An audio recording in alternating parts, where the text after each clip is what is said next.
மாலை வணக்கம். தொண்டாமுத்தூர் தொகுதியினுடைய மரியாதைக்குரிய சட்டமன்ற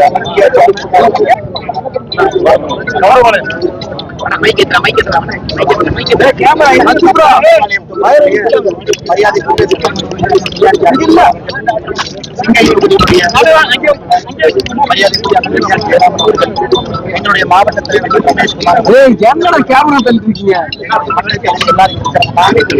திருமுனை பிரச்சார கூட்டம்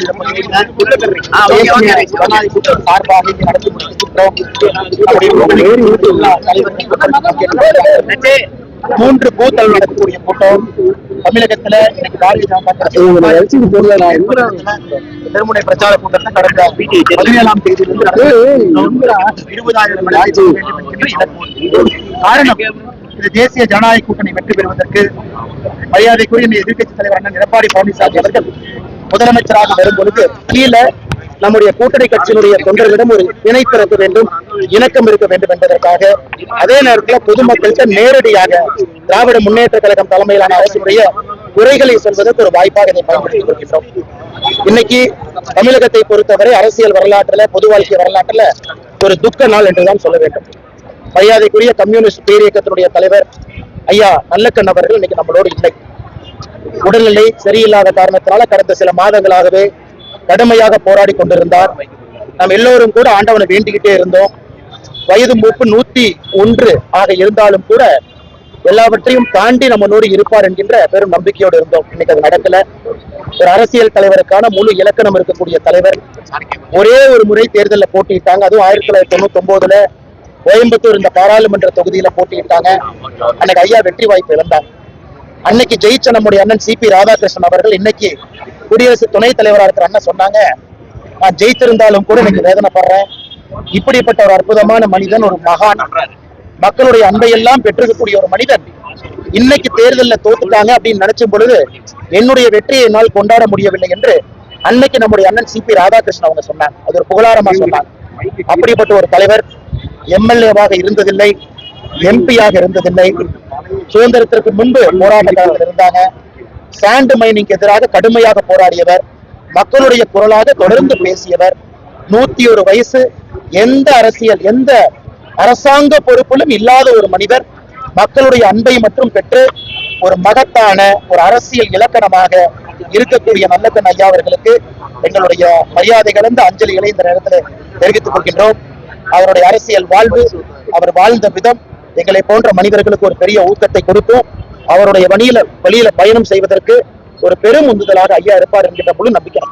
பாஜக சார்பில் 35 இடங்கள் கேட்கப்படுவதா சொல்றாங்க. ஆனா எதுவுமே இல்லைங்கன்னா நம்ம தலைவர்கள் இருக்கிறாங்க, நம்ம மாநில தலைவர் இருக்கிறாங்க நயினார் அண்ணன், பியூஷ் கோயல் அவங்க வர இருக்கிறாங்க 26, 27. இது அவங்களுடைய இலாக்கா, அவங்க பேசிக்குவாங்க. இன்னைக்கு நான் எனக்கு கொடுத்திருக்கக்கூடிய பணியை நான் செய்து கொண்டிருக்கின்றேன். அதெல்லாம் அந்த தலைவர்கள் அவங்க முடிவெடுத்து சரியான நேரத்தில் அறிவிப்பாங்க. எங்கிறதுல எந்த குழப்பமும் கிடையாது. காங்கிரஸ் போல வர்றாங்க போறாங்க. டெல்லிக்கு போனதுக்கு அப்புறம் காங்கிரஸுடைய பொதுச் செயலர் பேட்டி கொடுக்குறாங்க, எங்களுக்கு அதிகாரத்துல பங்கு வேணும், தமிழகத்துல வேண்டாங்கிறாங்க. அந்த டிராமால எதுவுமே கிடையாதுங்கன்னா எங்களை பொறுத்தவரை நேர்கோட்டுல பயணம் செய்கின்றோம்.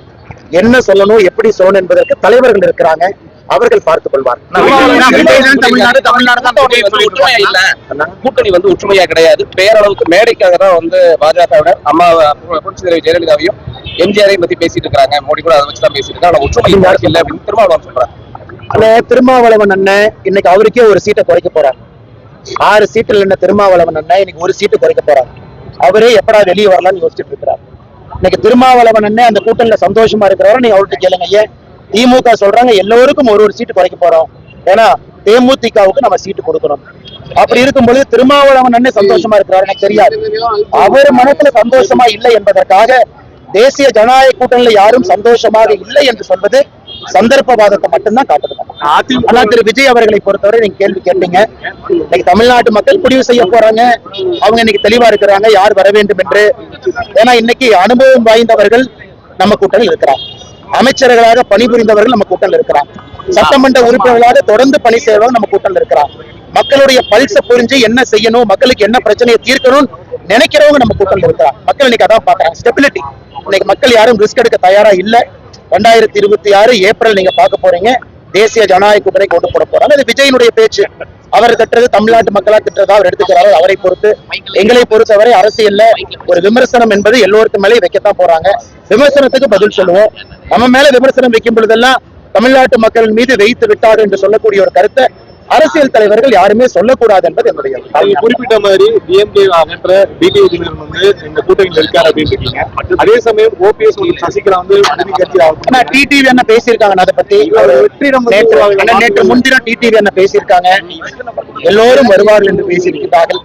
ஓபிஎஸ் அண்ணன் மீது மிகுந்த மரியாதை எனக்கு இருக்குன்னா கொஞ்சம் பொறுமையா இருப்போம், நேரம் காலம் இருக்கு, எல்லாம் சரியா போகும். ஓபிஎஸ் பொறுத்த வரைக்கும் அதிமுக சேர்றதுக்கு பல கட்டத்துல அவர் முயற்சி பண்றாரு. அவரை உள்ள ஓபிஎஸ் அண்ணனை பொறுத்தவரை, அதுக்குள்ள நான் போக விரும்புனீங்கன்னா, ஓபிஎஸ் அண்ணனை பொறுத்தவரை யாருக்குமே அம்மா அவர்கள் ஆட்சியை கொண்டு வர வேண்டும் என்கின்ற எண்ணம் தான் இருக்கு. அம்மா அவர்கள் ஓபிஎஸ் அண்ணன் ஒரு முறை அல்ல பல முறை முதலமைச்சராக அழகு பார்த்திருக்கிறார். அது ஓபிஎஸ் அண்ணனுக்கு தெரியும். அதனால ஒரு கருத்து இங்க ஒரு கருத்து அங்க அதை திருக்க வேண்டாங்கன்னா, ஓபிஎஸ் அவர்களை பொறுத்தவரை அம்மாவுடைய ஆட்சியெல்லாம் முடிவு பண்ணிட்டாங்க. ஒற்றை கோட்டில் இருக்கும் பொழுது அதுல எங்கேயும் பிரச்சனை இருக்கிற மாதிரி நான் பார்க்கல. இப்ப அதிமுக வாக்களை வரக்கூடிய வகையில சசிகலா வேற புதுசா கட்சி ஆரம்பிச்சிருக்காங்க. பேசுவாங்கன்னா நேற்று சொல்லியிருக்கிறாங்க, நேரம் இருக்கு, காலம் இருக்கு, இன்னும் நிறைய இருக்கு. இன்னைக்கே நீங்க எல்லாத்தையும் கேட்டா எப்படி? 10,000 ரூபாய் அனௌன்ஸ் பண்ணிருக்காங்க. அது எப்படி ரொம்ப முக்கியமான ஒரு நேரத்துல முக்கியமான ஒரு அறிவிப்பாகத்தான் நாங்கள் பார்க்கின்றோம். காரணம், அவங்க சொல்லி இருக்கக்கூடிய கருத்து. தமிழகத்துல மின்சார கட்டணத்தை பார்த்தீங்கன்னா ஷாக் அடிக்குது. யாருமே சொத்து வரி கட்ட முடியல, தண்ணீர் வரியில இருந்து உயர்த்தி வைத்திருக்கின்றார்கள். சாதாரண பொதுமக்களுக்கு, ஏன்னா பல இடத்துல எதிர்கட்சி தலைவராக அவர் பேசும்பொழுது எந்த அளவுக்கு விலைவாசி உயர்ந்திருக்குன்னு ஒரு கருத்தை வைக்கிறாங்க. ஆட்சியில் இருந்த பொழுது 2021 வரை எப்படி, இன்னைக்கு எப்படி. ஆனால் ஆட்சிக்கு வந்தவுடன் ஒரு முறை 10,000 ரூபாய் ஒரு குடும்பத்திற்கு நாங்கள் கொடுக்க போகின்றோம் என்கின்ற சொன்ன கருத்து எந்த விதத்திலும் கூட தவறான கருத்து அல்ல. அது மக்களுக்கு கண்டிப்பா பயன்படும். ஏன்னா மக்கள் அந்த அளவுக்கு 5 ஆண்டுகள்ல துன்பத்துக்குள்ளாகி இருக்கின்றார்கள். அது வரவேற்கப்பட வேண்டிய கருத்தாகத்தான் நாங்கள் பார்க்கின்றோம். நிச்சயமாக தாய்மார்கள் இதற்கு ஒரு பெரிய மதிப்பு மரியாதை கடன் சுமை இருக்கு இல்லைன்னு நான் சொல்லிங்கன்னா, ஒரு பேலன்ஸ்டு பட்ஜெட்டை கொண்டு வரணும். இன்னைக்கு எல்லாரும் எங்களை பார்த்து குற்றம் சுமத்துறீங்க. எடப்பாடி என்ன நாங்க ஆட்சிக்கு வந்தவுடன் தாய்மார்களுக்கு 2,000 ரூபாய் கொடுக்குறோம், ஒரு பக்கம் கடன் சுமைன்னு சொல்றீங்க. நான் இன்னைக்கு சொல்றேன், நீங்க கேளுங்க. திராவிட முன்னேற்ற கழகத்தினுடைய ஆட்சி இந்த பட்ஜெட்ல 3,30,000 கோடி ரூபாய் பணத்தை தமிழ்நாட்டுக்குள்ள எடுத்திருக்கணும். ரெவென்யூ மொபிலைசேஷன் தமிழ்நாட்டுக்குள்ள 3,30,000 கோடி ரூபாய் வருமானத்தை ஈட்டி இருக்கணும். ஆனா 3,03,000 கோடி தான் ஈட்டினாங்க. அதுல 27,000 கோடி ஈட்டல. ஒரு பக்கம் வருமானத்தை ஈட்டுறதுல மைனிங் வெறும் 100 கோடி தான் ஈட்டுது. எல்லாம் இல்லீகல் மைனிங். பாருங்க, ஸ்ரீரங்கத்தினுடைய எம்எல்ஏ அவர் பண்ற அலும்ப பாக்குறோம். தமிழ்நாட்டுல மைனிங் துறை வெறும் 100 கோடி ரூபாய் மட்டும்தான் வருமானத்தை ஈட்டு நம்ப முடியாது. ரெவென்யூவை பிளக் பண்ணி ரெவென்யூ நம்ம பண்ணக்கூடிய ரெவென்யூ மொபிலைசேஷனை கரெக்ட் பண்ணும் பொழுது பல பிரச்சனைகளுக்கு தீர்வா இருக்கும். ஒரே நாள்ல கடனை குறைச்சிட முடியும் நான் சொல்லிங்கன்னா, ஆனா கடனை குறைப்பதற்கான முயற்சி எடுக்கணும். ரெவென்யூ மொபிலைஸ் பண்ணணும். மைனிங்ல இருந்து நிறைய பணத்தை நம்ம வெளியே எடுக்கணும். இது கண்டிப்பா பண்ண முடியும். திராவிட முன்னேற்ற கழகத்தை பொறுத்தவரை ஒரு உதாரணம், 3,30,000 கோடி மொபிலைஸ் பண்ணுவோம்னு சொல்லி பட்ஜெட் போட்டவங்க ரிவைஸ் எஸ்டிமேட்ல 3,03,000 கோடி தான் மொபிலைஸ் பண்ணிட்டாங்க. அதுல 27,000 கோடி கோட்டை விட்டுருக்காங்க. அதையெல்லாம் செய்யும் பொழுது கடன் சுமையை சரி செய்ய முடியும் என்கின்ற நம்பிக்கை இருக்கு. அதே நேரத்துல இது ஆரோக்கியமான அரசியலான்னு கேட்டா ஆரோக்கியமான அரசியல் தான். நேரத்துக்கு தேவைப்படுது. மக்கள் எதிர்பார்க்கிறாங்க. மக்களுக்கு நம்ம கொடுக்கணும். துன்பத்தில் இருக்கிறாங்க, கஷ்டத்தில் இருக்கிறாங்க, கூலி வேலை செய்யறாங்க. இருக்கக்கூடிய விலைவாசி கட்டுப்படி ஆகாம இருக்கு. பணக்காரங்களா இருந்து நம்ம சேர்ல இருந்து பார்க்க கூடாதுங்கண்ணா.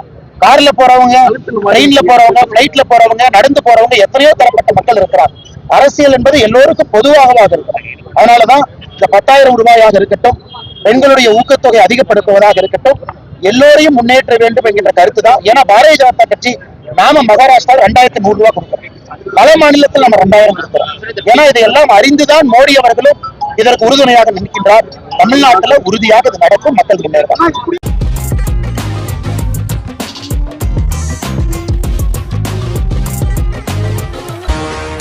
தப்பாதுடா சிங்க இது சிக்காதுடா சுத்து போட்டு நிக்காதடா சூற விட்டா தாங்காதுடா சிவண்டா சிவண்டா சிவண்டா எதுக்க எவண்டா எவண்டா எவண்டா